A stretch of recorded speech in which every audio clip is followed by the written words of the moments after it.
were planning in the full moon. They had given all they had for something new. But the light of day was on them.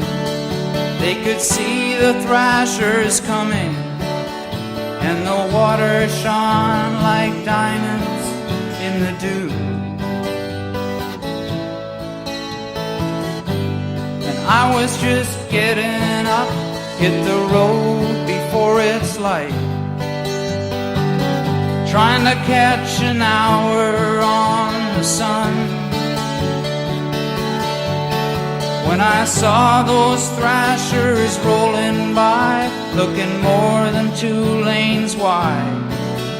I was feeling like my day had just begun.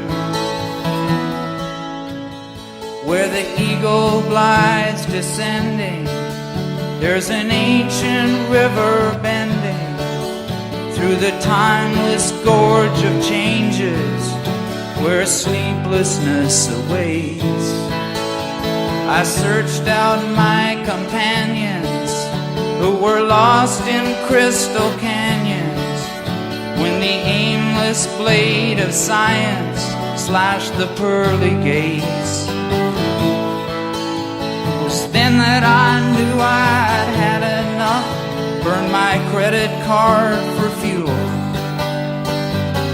headed out to where the pavement turns to sand,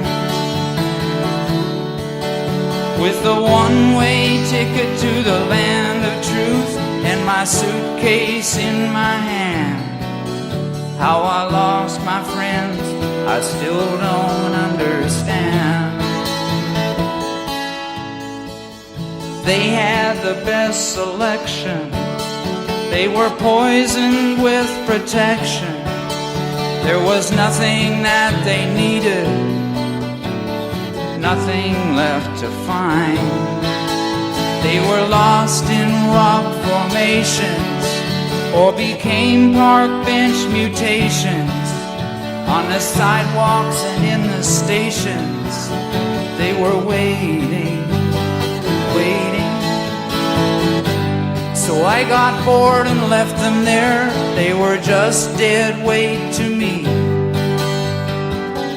Better down the road without that load.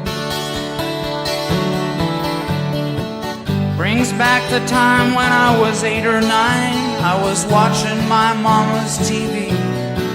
It was that great Grand Canyon rescue episode,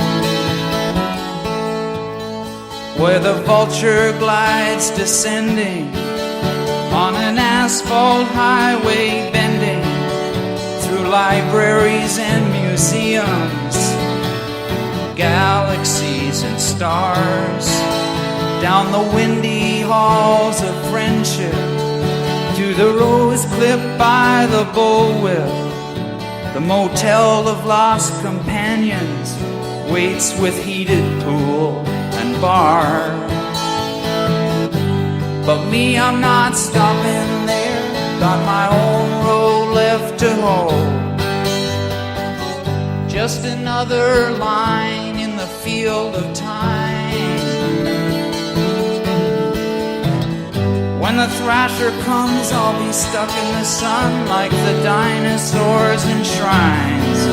But I'll know the time has come to give what's mine.